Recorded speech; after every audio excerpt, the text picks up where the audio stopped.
బాధ అనిపించే అంశం ఏంటంటే ఇట్లాంటి బ్రోకర్లకు రాజకీయ నాయకుల అండ కూడా ఉంటుంది తప్పకుండా ఎక్కడొక్కడ. వాళ్ళు కూడా బయటకు వస్తారు. నేను ఒకటే కోరుతున్నా, మీరు రాజకీయాలు చేసుకోండి, కానీ పేదల జీవితాలతో చెలగాటమాడే ప్రయత్నం చేయొద్దని చెప్పి హెచ్చరిస్తున్నా. ఇక్కడ భారతీయ జనతా పార్టీ ఎంపీని నేను ఇక్కడ కొత్త కావచ్చు, కానీ బ్రోకర్ల వ్యవస్థ చూడకుండా లేను నేను, దుర్మార్గుల వ్యవస్థలు చూడకుండా లేను నేను, గుండాల దౌర్జన్యం చూడకుండా లేను నేను, రెవెన్యూ అధికారుల యొక్క ఇట్లాంటి దుర్మార్గం చర్యలు చూడకుండా లేను, పోలీసు వాళ్ళు ఒక్కొక్కసారి ఉన్నవానికి ఎట్లా సుట్టమవుతారో తెలియకుండా లేను. అన్ని విషయాల పట్ల సంపూర్ణమైన అవగాహన ఉన్నవాడిని చెప్తున్నా. నేను నిన్నే చెప్తే అలా వచ్చినాయంటే నాకు మొత్తం 2000 మంది వస్తారని చెప్పచ్చు, రాలే. నేను ఇక్కడి నుంచి ఒక హెచ్చరిక చేసిపోతున్నా. ఇది నా పార్లమెంట్ పరిధి మాత్రమే రాలే. తెలంగాణ గడ్డ మీద ఎక్కడ ఎవడు దౌర్జన్యం చేసినా, చట్టమే ఉన్నవాడిని సుట్టమైపోయి పేదలను పీడించే ప్రయత్నం చేసినా, ప్రయత్నం చేసినా భారతీయ జనతా పార్టీగా మీకు అండగా ఉంటామని చెప్పడానికి వచ్చిన నేను ఇక్కడ. ఇవాళ మీరు తిమ్మిని బమ్మి చేసి మీరు కోర్టులను మేనేజ్ చేస్తా, ఇంకో పోలీస్ డిపార్ట్మెంట్ మేనేజ్ చేస్తా, ఎల్లకాలం మేనేజ్ చేయలేరు. గుర్తుపెట్టుకో, ధర్మాన్ని తాత్కాలికంగా మీరు ఆపే ప్రయత్నం చేస్తుండొచ్చు, పేదల గొంతును తాత్కాలికంగా నొక్కే ప్రయత్నం చేస్తుండొచ్చు, కానీ పర్మనెంట్గా నొక్కేటువంటి అధికారం నీకు కాదు కదా బిడ్డ, నీ జేజమ్మ కూడా ఉండదు. గుర్తుపెట్టుకో, ఇది డెమోక్రసీ, ఇది ప్రజాస్వామ్యం.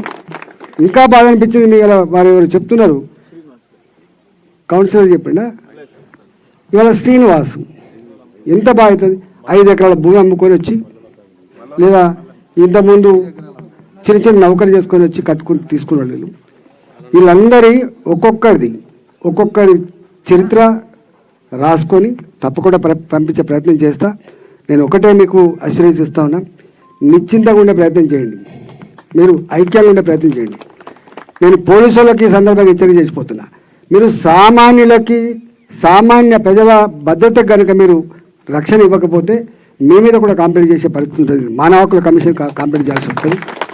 అందువల్ల ఇది ఇక్కడే కాదు, అనేక దిక్కులు ఉన్నాయి ఇట్లా. నిన్న మొన్న మీకు తెలుసు బాలాజీ నగర్ కూడా పోయి వచ్చినాం మేము. బాలాజీ నగర్ కూడా ఇదే పార్లమెంట్ కింద వస్తుంది. ఒకనాడు ఆ బాలాజీ నగర్లో కూలగొడతానని చెప్పి వచ్చినాడు టైగర్ నరేంద్ర అడ్డం ఉండి కూలగొడతావరా నా కొడుక అని చెప్పి ఆనాడు ఎదురు తిరిగితే ఆ గుడిసెలు నిలిచిన, ఇల్లు నిలిచినాయి. వాళ్ళందరూ అయితే పాపం ఇంకా మీరన్నా ఇంత ఉద్యోగాలు చేసుకుంటారు. ఎక్కడ కన్న గడ్డ అన్నం పెట్టకపోతే కనిపెంచిన అమ్మానను అక్కడే వదిలిపెట్టి కన్న బిడ్డలు వేసుకొని వస్తారు బాలాజీ నగర్కి.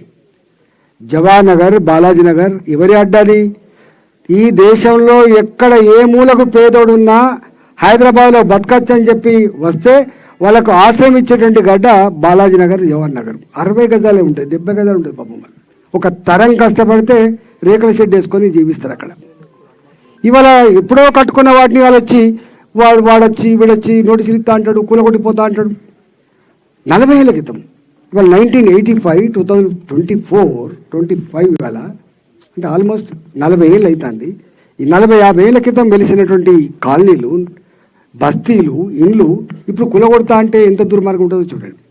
అంటే కంచే చేరని మేసినట్టుగా ఏ ప్రభుత్వం అయితే పేదలకు అండగా ఉండన్నో, ఏ ప్రభుత్వం అయితే పేదలకు ఇల్లు కట్టించన్నో, ఏ ప్రభుత్వం అయితే ఇవాళ ప్రజల అవసరాలు తీర్చానో గదే ప్రభుత్వం ఇవాళ ఇల్లు కూలగొట్టే ప్రయత్నం చేస్తా అంటే ఇంకేముంటుంది చెప్పండి. ప్రభుత్వాలు కన్స్ట్రక్షన్ సైడ్ ఉండాలి, ప్రభుత్వాలు సాయం చేసే సైడ్ ఉండాలి, ప్రభుత్వాలు పేదలకు అండగా ఉండేటువంటి ప్రయత్నం చేయాలి. కానీ ఇట్లాంటి ప్రభుత్వాన్ని మాత్రం ఎక్కడ చూడలేదు. నువ్వంటే కూలగొట్టుడు తప్ప కూలగొట్టుటోడు కూలిపోతాడు, కూలిపోతాడు బాగుపడు.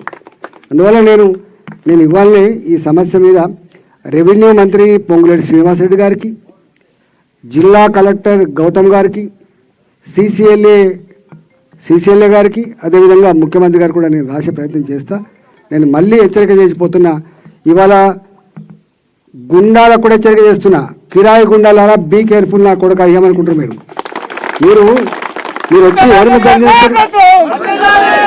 మీరు వచ్చి ఇలా వాళ్ళు కుటుంబాలుగా ఉంటారు, ఒక్కరొక్కరు ఇంటి మీద వచ్చి దౌర్జన్యం చేస్తున్నారు. 10 మంది రాగానే భయపడడం వాస్తవం, కానీ ఇక్కడ భారతీయ జనతా పార్టీ కార్యకర్తలు ఉంటారు, గుర్తుపెట్టుకో. భారతీయ జనతా పార్టీ కార్యకర్తలు ఉంటారు, వాళ్ళకే ఉంటారు పైసలు ఇవ్వగానే. అందుకని తప్పకుండా ఇక్కడ పోలీసు వాళ్ళు ఉంటారు, ఇప్పుడు మఫ్టీలా రాసుకొని పోతారు. నేను మళ్ళీ చెప్తున్నా, భయపడకండి. మా నాయకులు మీ ఎమ్మడి ఉంటారు తప్పకుండా. నేను కూడా గిక్కనే కూతబడి దూరం ఉంటాను. నేను ఈ పక్కకే ఉంటా, 20 నిమిషాలు వస్తాను. మీరు ఇక్కడ రింగ్ రోడ్ ఎక్కితే 20 నిమిషాలు నా ఇంటికి వస్తాను, గుర్తుపెట్టుకోండి. ఈటల రాజేందర్ అంటూ ఉండగా అన్యాయం జరగలేదు. భారతీయ